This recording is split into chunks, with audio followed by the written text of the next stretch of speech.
வணக்கம். இந்த engineering கவுன்சிலிங்ல round 3 மாணவர்களுக்கு மிகப்பெரிய மகிழ்ச்சியான செய்தி ஒன்று கிடைச்சிருக்கு.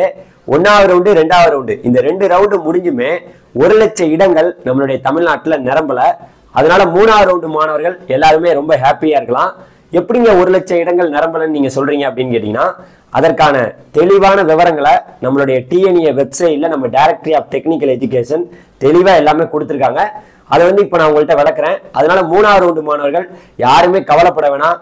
மற்றவங்க சொல்றாங்க சீட்டே கிடைக்காது, உனக்கு அந்த டிபார்ட்மெண்ட் கிடைக்காது, உனக்கு இந்த டிபார்ட்மெண்ட் கிடைக்காது, உனக்கு நல்ல கல்லூரியில சீட்டு கிடைக்காது அப்படின்லாம் சொன்னா நீங்க அதை புறக்கணிச்சிருங்க. ஏன் அப்படின்னா, வருடம் இன்ஜினியரிங் கவுன்சிலிங்ல பல இடங்கள் கிட்டத்தட்ட 50,000க்கும் மேற்பட்ட இடங்கள் காலியாகி தான் போயிட்டு இருக்கு. இப்போ 2 ரவுண்டு முடிஞ்சுமே 1 லட்சம் இடங்கள் நிரம்பல. எப்படிங்கிறத தெளிவா சொல்றேன். அதனால இது வரைக்கும் நம்ம சேனலை சப்ஸ்கிரைப் பண்ணாம இருந்தீங்கன்னா சப்ஸ்கிரைப் பண்ணீங்க. நானும் உங்கள் ட்ரெனிங் தமிழ் கோபி. ஹலோ டிடிஜிஎஸ். அதாவது இந்த இன்ஜினியரிங் கவுன்சிலிங்ல 1வது ரவுண்டு 2வது ரவுண்டு ரிப்போர்ட்டை பார்க்கையில 3வது ரவுண்டு மாணவர்களுக்கு மிகப்பெரிய ஒரு கிரீன் சிக்னல் தான் கிடைச்சிருக்கு. காரணம் என்னங்கிறத இப்ப 2வது ரவுண்டு ரிப்போர்ட்டை வச்சு உங்களுக்கு தெளிவுபடுத்துறேன். அதாவது பாத்தீங்கன்னா 2வது ரவுண்டுல ஒட்டு மொத்தமா இருந்தவங்கன்னு பாத்தீங்கன்னா 85,295 பேர். அதுல 71,008 பேர் பாத்தீங்கன்னா சாய்ஸ் ஃபில்லிங் பண்ணிருக்காங்க. 71,008 பேர். அதுல பாத்தீங்கன்னா காலேஜ் எத்தனை பேருக்கு கிடைச்சிச்சுன்னு கேட்டீங்கன்னா 63,729 பேருக்கு காலேஜ் கிடைச்சிருக்கு.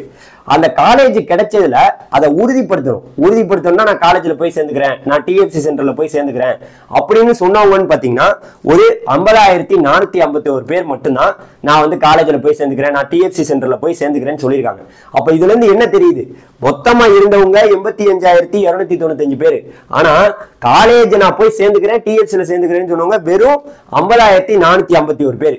எப்படி நீங்க 50,451 பேர் சொல்றீங்கன்னு கேட்டீங்கன்னா, அதுல நான் தெளிவுபடுத்துறேன் பாருங்க. இப்ப அதாவது ப்ரொவிஷனல் அலாட்மெண்ட் ஆர்டர்னு ஒன்று வரும். நான் காலேஜ்ல போய் சேர்ந்துக்கிறேன்னு சொன்னா ப்ரொவிஷனல் அலாட்மெண்ட் ஆர்டர் வரும். அந்த ப்ரொவிஷனல் அலாட்மெண்ட் ஆர்டர் எத்தனை பேருக்கு வந்திருக்குன்னா 36,917 பேருக்கு மட்டும்தான் வந்திருக்கு. எப்படின்னா ஜென்ரல்ல பாத்தீங்கன்னா அதுல 31,639 பேருக்கு வந்திருக்கு. 7.5ல 5,278 பேருக்கு வந்திருக்கு. அப்ப ரெண்டையும் கூட்டினீங்கன்னா இதுல ப்ரொவிஷனல் அலாட்மெண்ட் 36,917 பேருக்கு வந்திருக்கு. இவங்க எல்லாமே காலேஜ்ல போய் சேர போறாங்களா சேர மாட்டாங்களாங்கிறது கேள்விக்குறிதான். அவங்க ஆகஸ்ட் 20ஆம் தேதிக்குள்ள அவங்க காலேஜ்ல போய் சேர்ந்தா அவங்க சீட்டு அவங்களுக்கு, இல்ல அவங்க சேராம போனாங்கன்னா அந்த சீட்டு ஒன்னும் பிரச்சனை கிடையாது. அது அடுத்து 3வது ரவுண்டு மாணவர்களுக்கு வந்துடும். அப்ப பாருங்களேன், வெறும் 36,917 பேர் மட்டும்தான் நான் காலேஜ்ல போய் சேர்ந்துக்கிறேன்னு சொல்லியிருக்காங்க. சரி, இது ஒரு சாப்டர். அவங்க சேர போறாங்களா சேர மாட்டாங்களா அப்படிங்கிறத நம்ம பார்க்கணும். ஏன்னா நிறைய மாணவர்கள் கையில சீட்டை வாங்கி வச்சுக்கிட்டு போய் சேருவாங்களா சேரலாமா வேணாமான்னு ஒரு குழப்பத்திலையும் இருந்துகிட்டு இருக்காங்க. இப்ப அடுத்த மேட்டர் என்னன்னா, நான் டிஎஃப்சி சென்டர்ல போய் சேர்ந்துக்கிறேன் அப்படின்னு சொன்னவங்க, அதாவது டென்டேட்டிவ் அலாட்மெண்ட் ஆர்டர் அவங்களுக்கு வந்திருக்கும். அதுல பாத்தீங்கன்னா ஒட்டு மொத்தமா டென்டேட்டிவ் அலாட்மெண்ட் ஆர்டரை வாங்கினவங்க 13,534 பேர் வாங்கியிருக்காங்க.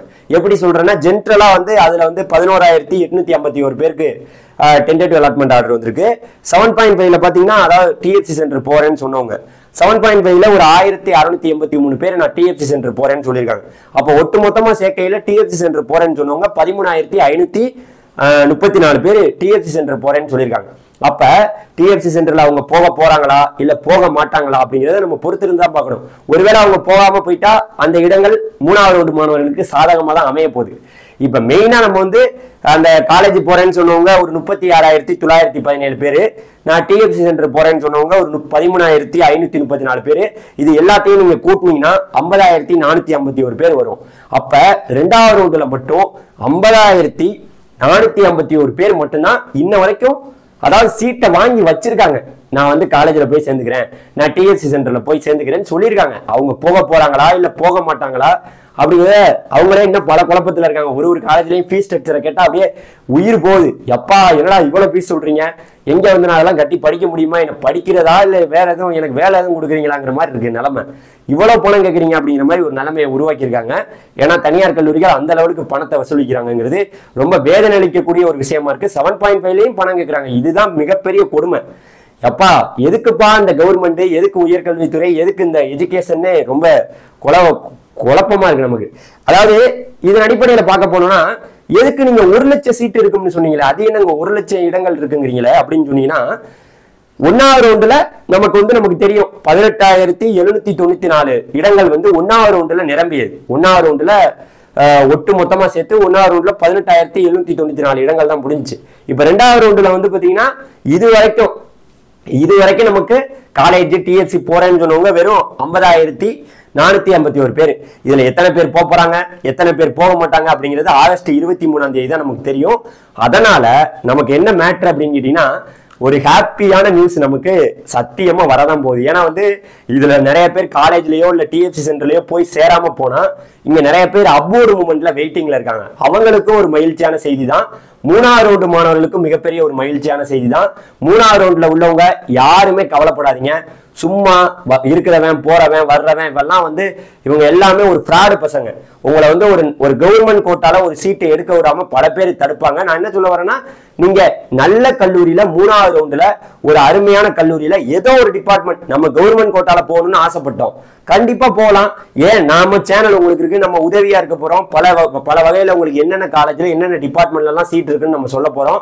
அதனால தைரியத்தோட கட் ஆஃப் அப்படி ஆயிடுச்சு, இது இப்படி ஆயிடுச்சு, இத்தனை பேர் எங்கப்பா நீ சொல்றல கட் ஆஃப் அப்படி ஆயிடுச்சு இப்படி ஆயிடுச்சு, இன்னும் 1 லட்சம் இடம் வீணா போய் கிடக்க. ரெண்டையும் கூட்டுங்க. 1வது ரவுண்டுல ஒரு 18,794 பேர் சீட்டை எடுத்துட்டாங்க.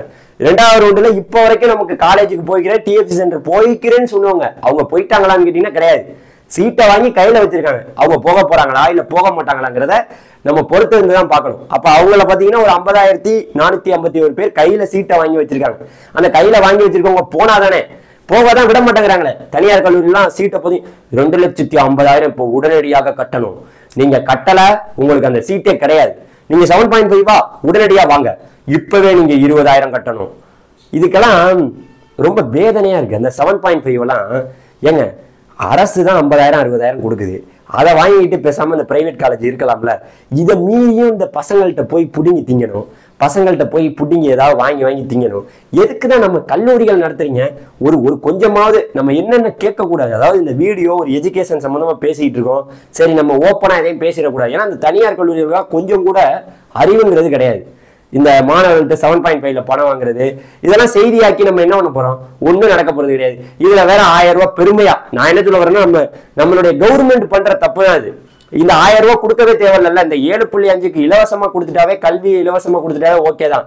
அதுல நடுவுல 20,000 ரூபாய் கேட்கறாங்க, 30,000 ரூபாய் கேட்கறாங்க. இந்த மாதிரி ஒரு சில பேர் எனக்கு கால் பண்றாங்களா, நம்ம வீடியோ போடுறோம், நம்மளால நமக்கு நிறைய பேர் கால் பண்ணி சொல்லிக்கிட்டே இருக்காங்க. ரொம்ப வேதனையா இருக்கு.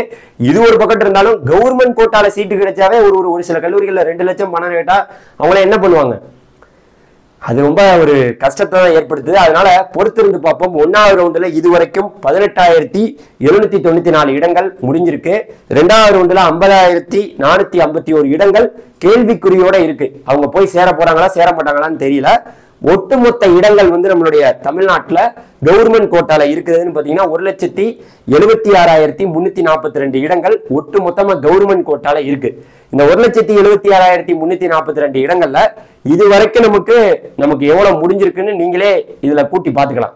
அதனால பயப்படுறது, இந்த அப்படி சொன்னா இவங்க சொன்னாங்க, மாமா சொன்னாங்க, அவங்க இப்பவே போய் ஒரு மேனேஜ்மெண்ட்ல மூவ் பண்ண சொன்னாங்க. பணம் இருந்தா போய் சேருங்க, நான் யாரையும் தடுக்கலாம் இல்ல. பணம் இருக்கா, தாராளமா மேனேஜ்மெண்ட் கோட்டால போய் சேருங்க. பணம் இல்லைங்கிறவன் கஷ்டப்படுங்க. கஷ்டப்பட்டு தான் நம்ம இந்த இடத்துக்கு வந்திருக்கோம். இவ்வளவு நாள் நம்ம வெயிட் பண்ணோம்ல, எவ்வளவு சீட் இருக்க போகுதுன்னு பொறுமையா இருந்து பாருங்களேன். எவ்வளவு பேர் போய் சேராம போறாங்க. என்னங்க உங்களுக்கே ஒரு மனசாட்சி இல்ல. ஒட்டு மொத்தமா இருந்தவங்க 85,295 பேரு 2வது ரவுண்ட்ல இருந்ததுல 50,451 பேர் மட்டும்தானே அதை உறுதிப்படுத்திருக்காங்க. நான் சொன்னேன் அப்பவே 2வது ரவுண்ட்ல ஒரு 40,000 இடங்கள் முடியும் அப்படின்னு சொன்னேன். ஒரு 50,000 இடங்கள் முடிஞ்சிருக்கு. இன்னும் ஒரு 10,000 பேர் சேராம போயிடுவாங்க. 10,000 பேர் காலேஜ்லயோ இல்ல டிஎஃப்சிலயோ போய் சேராம போனா அந்த சீட்டு எல்லாமே அப்வர்ட் மூவ்மெண்ட்டுக்கு உள்ளவங்களுக்கு வெயிட் பண்றவங்களுக்கு கிடைக்கலாம். அப்படி இல்லைன்னா அதாவது 3வது ரவுண்டுக்கு வரலாம். இந்த மாதிரி நிறைய விஷயங்கள் இருக்கு. சந்தோஷமா இருங்க. நான் ஒரு உண்மையா சொல்லிட்டு போறேன்.